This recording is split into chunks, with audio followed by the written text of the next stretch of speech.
Assalamualaikum dan salam sejahtera.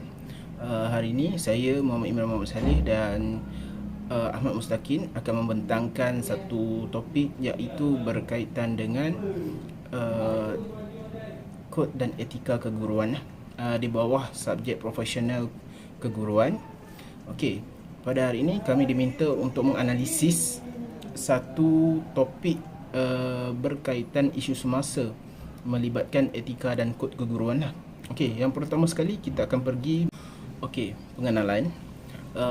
Guru selain daripada menyebarkan ilmu, segala tingkah laku guru akan menjadi contoh teladan kepada murid terutamanya. Selain itu, mereka juga dapat membina masyarakat yang mempunyai budaya yang bertamadun tinggi. Okey, seseorang guru yang baik seharusnya mempunyai sifat dan kualiti peribadi seperti baik hati, pandai berjenaka, sabar, bertanggungjawab, yakin pada diri dan mempunyai sifat kepimpinan lah menurut Mok Song Sang 1988. Okey, seterusnya kita pergi kepada kod etika. Okey, perkataan etika adalah berasal daripada perkataan Inggeris iaitu etik. Perkataan ini merupakan berasal daripada bahasa Greek iaitu ethos yang membawa maksud sikap atau adat yang menentukan tingkah laku sesuatu golongan. Etika ialah satu sistem dasar tingkah laku bagi sesuatu kumpulan manusia atau organisasi yang meliputi aspek-aspek tertentu. Contoh yang dimaksudkan ialah aspek-aspek moral yang baik dan yang buruk serta yang betul dan yang salah dengan tujuan memberi garis panduan kepada ahli-ahli berkenaan.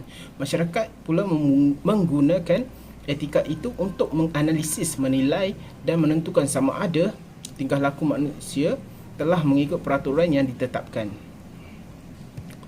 Okey, kita pergi kepada konsep profesional. Okey, menurut Kamus Dewan Bahasa, profesional ialah suatu bidang pekerjaan khas yang memerlukan pendidikan dan kecekapan serta kemahiran yang tinggi dan latihan yang khas. Okey, contohnya perundangan, perubatan, perguruan dan lain-lain.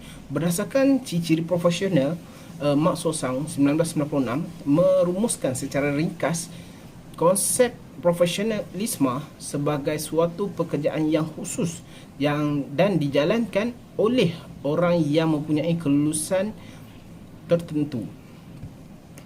Baiklah, kita lihat kepada kod dan etika profesional keguruan. Okey, kod etika keguruan, setiap profesional dalam pekerjaan mempunyai kod dan etikanya tersendiri.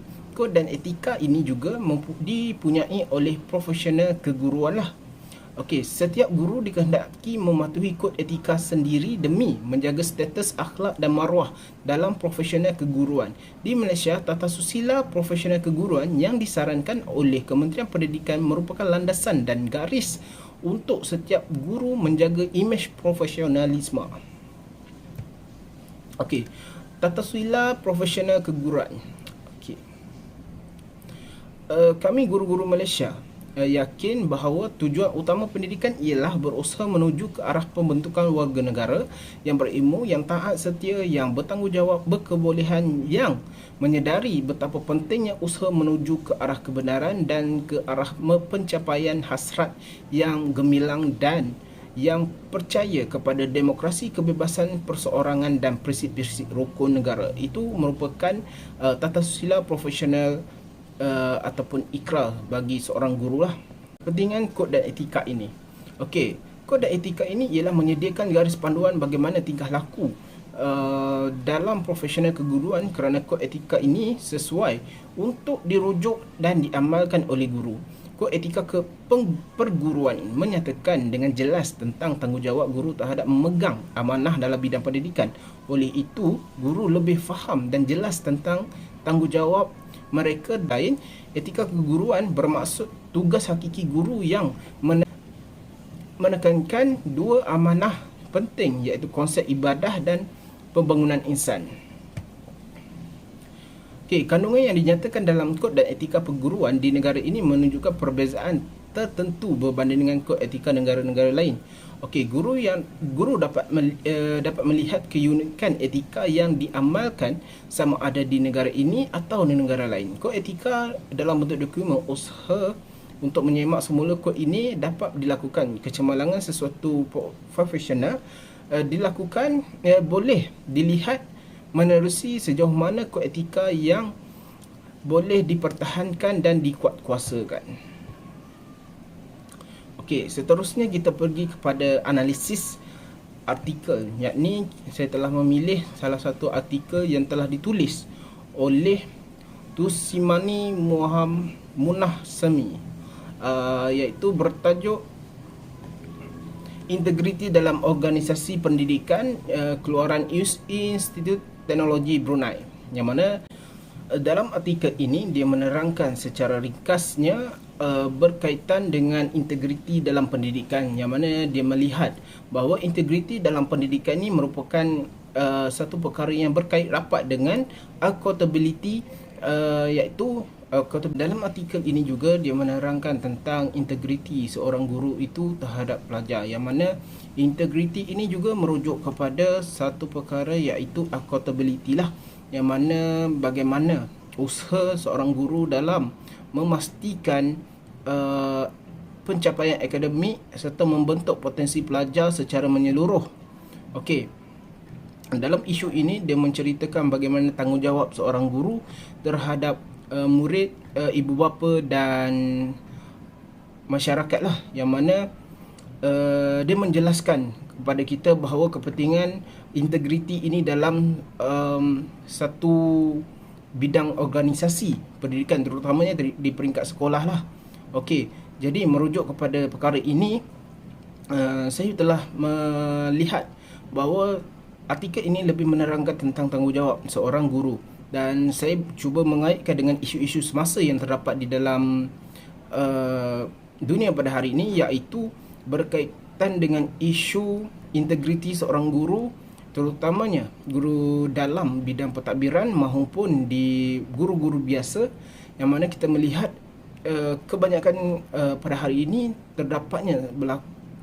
terdapatnya masalah penyelewengan dari kalangan guru-guru terhadap sumber kewangan yang diberikan oleh kerajaan kepada sekolah.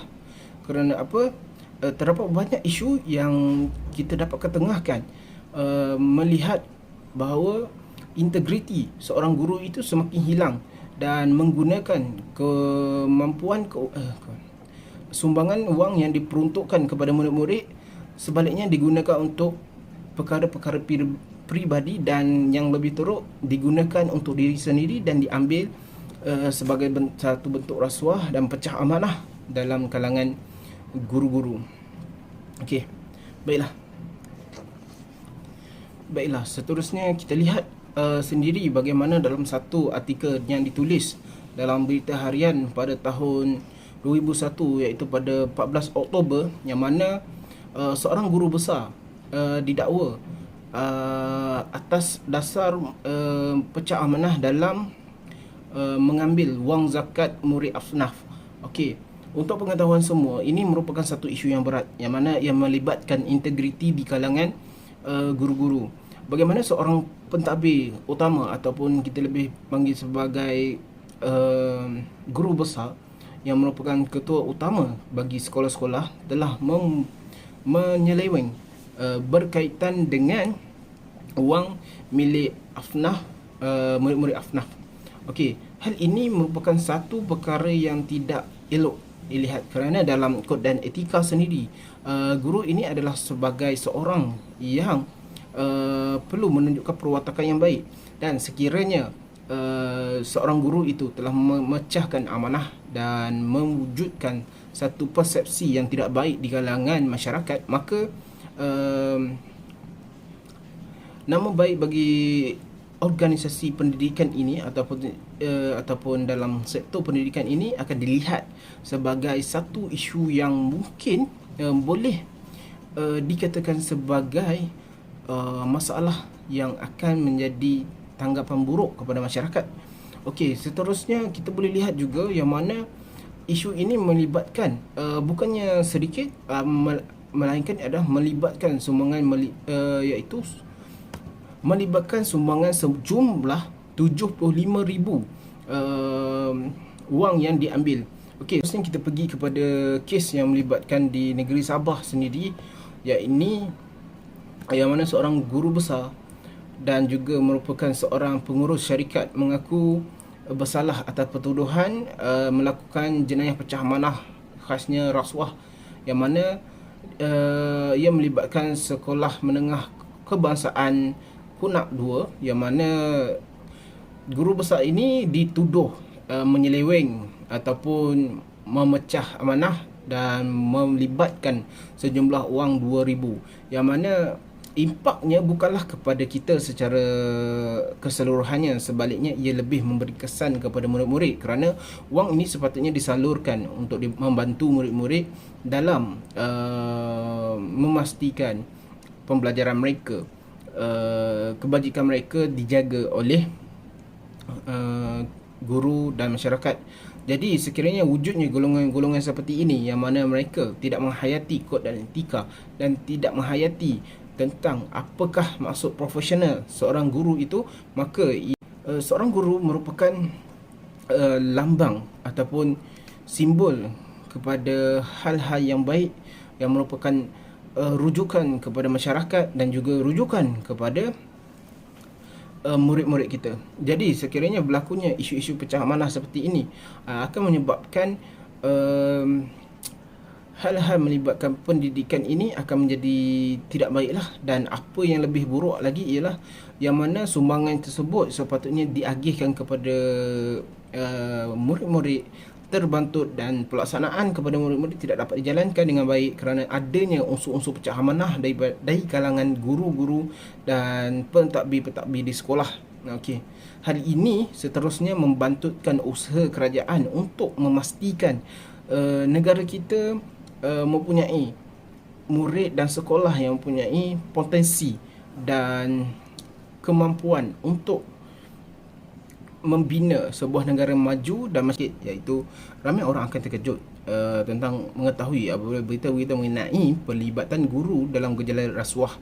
Masyarakat secara umumnya melihat guru ini sebagai golongan yang mulia yang bebas daripada perlakuan-perlakuan yang tidak baik. Namun terdapat juga guru-guru yang terlibat dalam gejala rasuah, sebagaimana kes-kes yang pernah dilaporkan dalam akhbar tempatan maupun dalam rekod Suruhanjaya Pencegah Rasuah. Okey. Berikutan adalah kes-kes yang pernah berlaku. Pertama ialah kes yang melibatkan seorang guru besar di sebuah sekolah di Sekelang, yang mana beliau telah meminta suapan daripada pengusaha kantin untuk memudahkan urusan pemilihan tender kantin. Kes ini telah dilaporkan di dalam akhbar Sinar Harian yang bertarikh 17 November 2011 lah.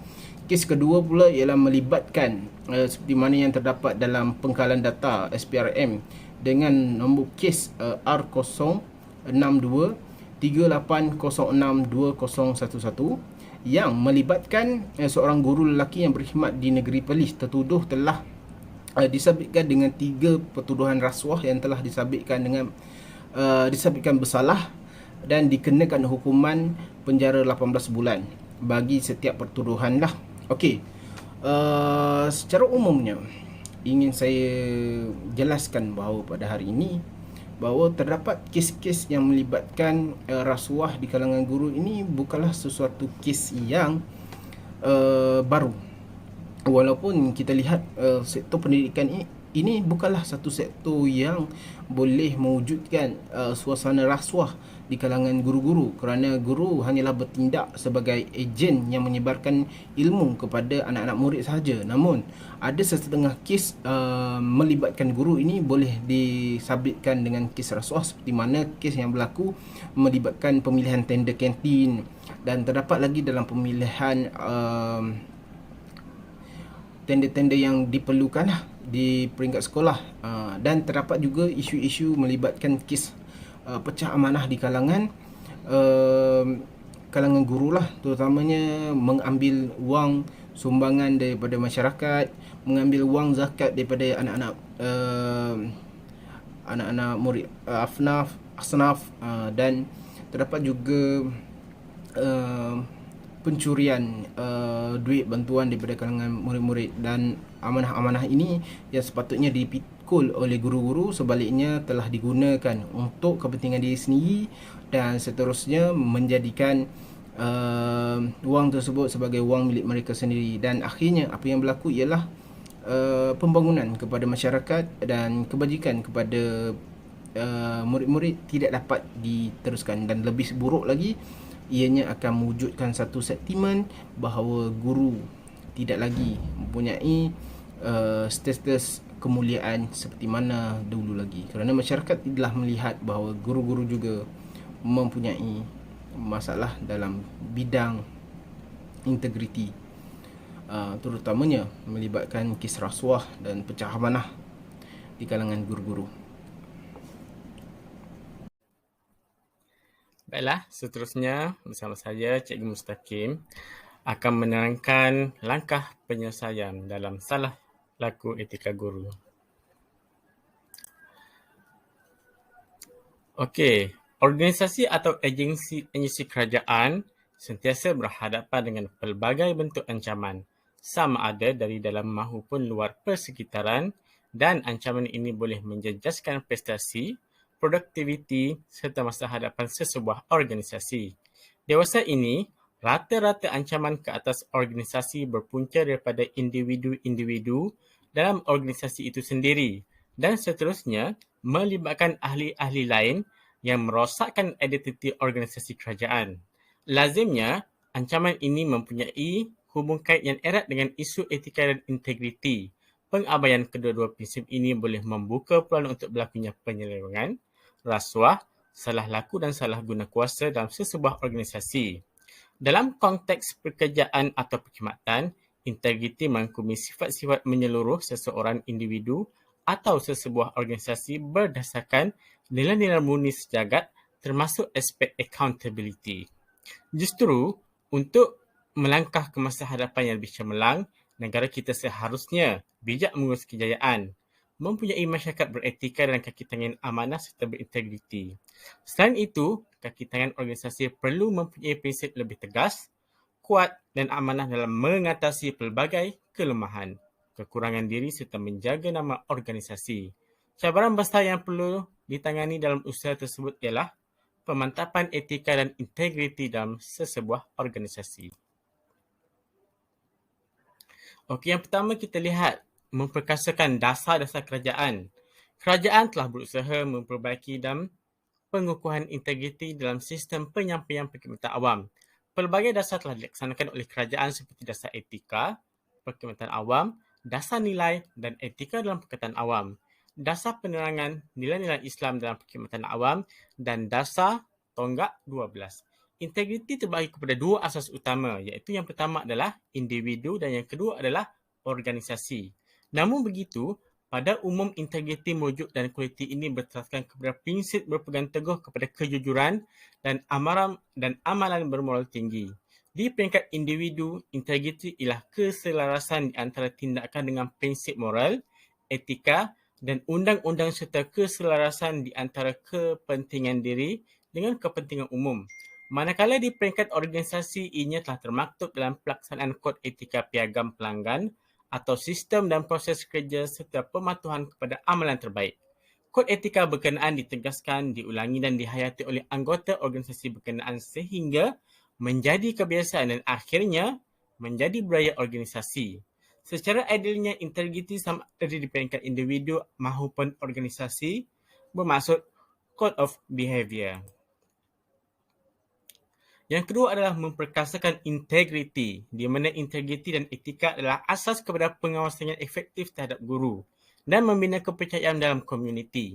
Kelakuan dan tindakan guru sangat penting dalam meningkatkan interaksi masyarakat, komunikasi dan menggalakkan tanggungjawab dikongsi bersama dalam menangani masalah yang berkaitan dengan etika dan salah guna kuasa.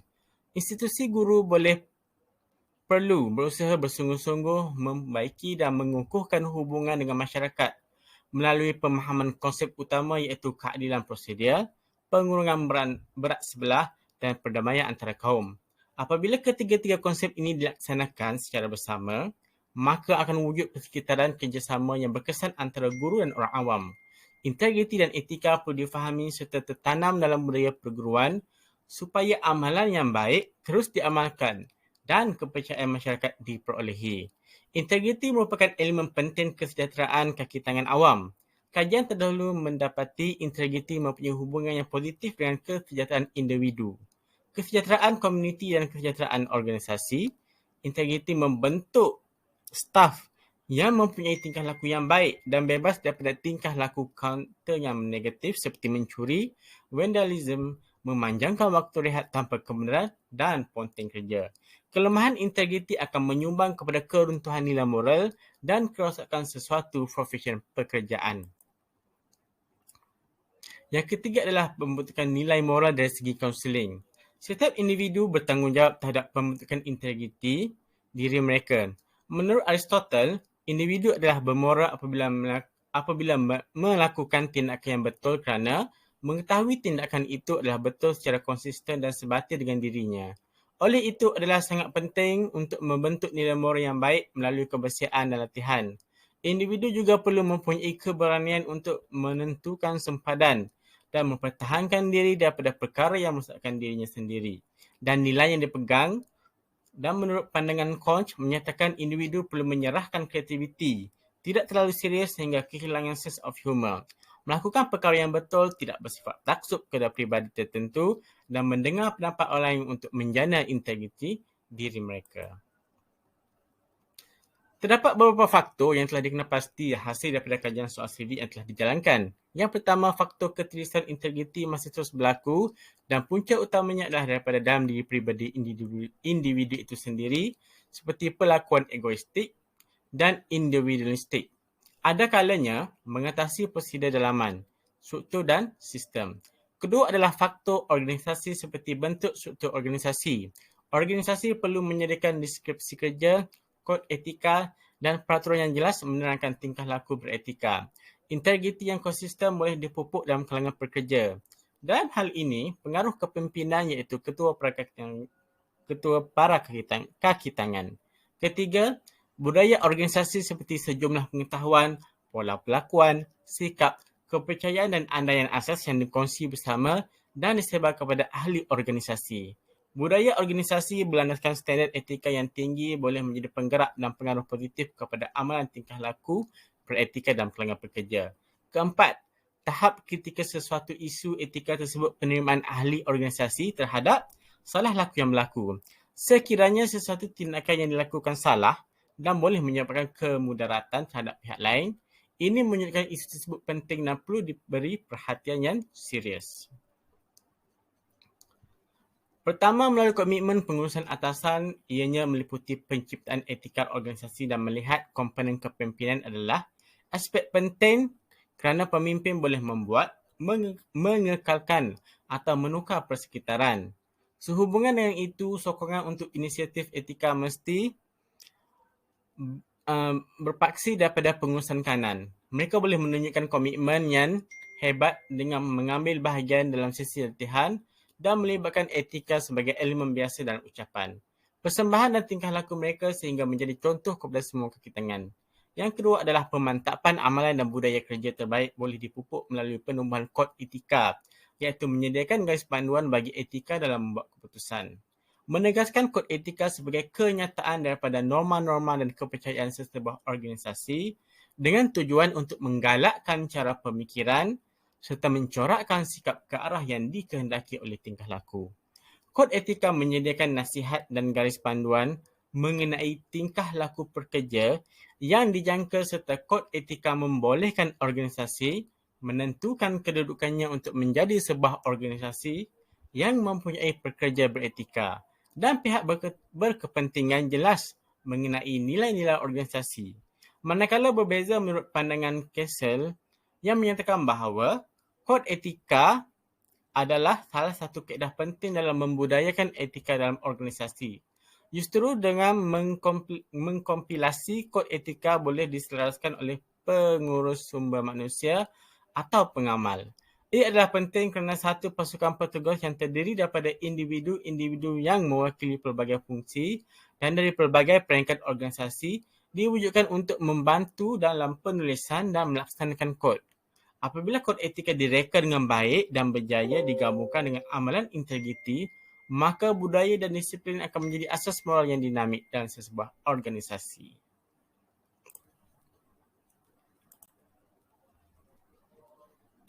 Amanah merupakan suatu perkara yang sangat penting dalam kehidupan manusia. Apatah lagi bagi mereka yang telah diberi tanggungjawab dan kuasa terhadap urusan-urusan pentadbiran, organisasi, negara mahupun masyarakat yang merupakan urusan yang sangat penting, sulit dan perlu dilindungi. Ianya perlu dijaga sebaiknya bagi menghindarkan unsur-unsur yang boleh merosakkan atau mengancam sistem perkhidmatan. Setiap orang adalah bertanggungjawab untuk memperbaiki sebarang kerosakan yang berlaku dalam urusan tersebut kerana itu adalah amanah yang telah dipertanggungjawab kepadanya. Setiap orang seharusnya menilai nilai-nilai moral dalam diri serta menunaikan amanah kepada Tuhan, diri, keluarga, masyarakat, majikan, negara dengan sebaik mungkin. Pemantapan diri penyewa awam turut dilakukan oleh kerajaan sebagai tindak balas kepada ketirisan integriti. Usaha kerajaan untuk meningkatkan kualiti kecekapan perkhidmatan awam dan etika kerajaan telah mengalami perubahan besar sejak 1980-an dengan melaksanakan pembaharuan perkhidmatan awam yang lebih dikenal sebagai pengurusan awam aliran baru yang bertujuan untuk mengukuhkan profesionalisme, kecekapan dan etika kerja yang tinggi dalam kalangan penyewa awam. Suruhanjaya Pencegahan Rasuah Malaysia telah menggesa agar penumbuhan unit integriti di setiap agensi kerajaan dipercepatkan sebagaimana yang diputuskan kerajaan melalui Perkeliling Perkhidmatan Bilangan 6 tahun 2013. Kewujudan unit ini untuk memastikan penyewa awam mengawal budaya kerja unggul seterusnya membandung salah laku jenayah, pelanggaran tata kelakuan dan etika organisasi. Integriti merupakan prasyarat kepada kejayaan peribadi seseorang dan untuk membangunkan kemahiran kepimpinan, individu-individu yang mempunyai integriti akan membuka kepercayaan dalam mereka dengan masyarakat. Dinilai oleh rakan-rakan, mentor, ketua dan penyeliam. Mereka memerhati dan diharapkan untuk melakukan apa yang betul. Mereka mampu untuk mengimbangi rasa kebertanggungjawaban serta dapat berkongsi nilai-nilai mereka dengan orang lain.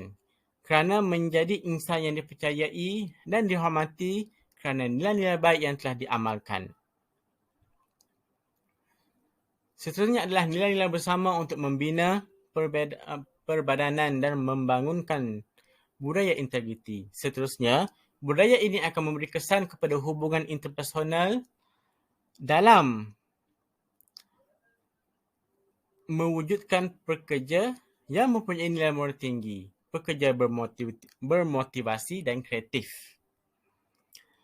Seterusnya, kesan yang baik yang kita dapat lihat adalah tindakan dan dasar sesebuah pasukan serta kualiti sistem untuk mendapatkan kerjasama dan etika yang lebih baik. Keempat adalah mewujudkan sistem audit dalaman. Melantik jawatankuasa audit dalaman di sekolah untuk menyemak rekod dan mengemas kini aliran keluar masuk sumber keuangan di sekolah dan juga menyemak semula sumber rekod keuangan guru di sistem e-operasi dan mewajibkan semua staf untuk membuat pengisytiharan harta dan disahkan oleh pentadbir sekolah untuk semakan PPD. Bahagian audit dalaman juga membuat penyepakan secara telus berkaitan sebarang tuntutan guru seperti tuntutan perjalanan khusus bagi melekatkan isu tuntutan palsu dalam kalangan guru. Selain itu, pihak audit berperanan menyemak semua rekod perbelanjaan guru. Maka kesimpulannya adalah guru sebagai penjawat awam yang perlu berpegang teguh kepada kod etika yang telah digariskan. Isu-isu pelanggaran kod etika keguruan perlu dibendung daripada terus menular kerana ianya membawa kesan yang buruk terhadap profesional keguruan, pembangunan modal insan, masa depan, anak bangsa. adalah amat diharapkan agar guru tidak akan melanggar etika perguruan kerana ia merupakan landasan yang menuju kepada tingkah laku yang akan dipandang tinggi oleh masyarakat. Selain daripada itu, pematuhan etika perguruan akan meningkatkan martabat guru-guru Malaysia. Lebih-lebih lagi, guru-guru Malaysia pada masyarakat merupakan individu yang kedua terpenting selepas keluarga, di mana adanya profesional keguruan ini ia akan meningkatkan martabat negara di samping mengaplikasikan nilai-nilai yang positif dalam diri. Sekian terima kasih daripada kumpulan kami untuk tugasan profesionalisme perguruan.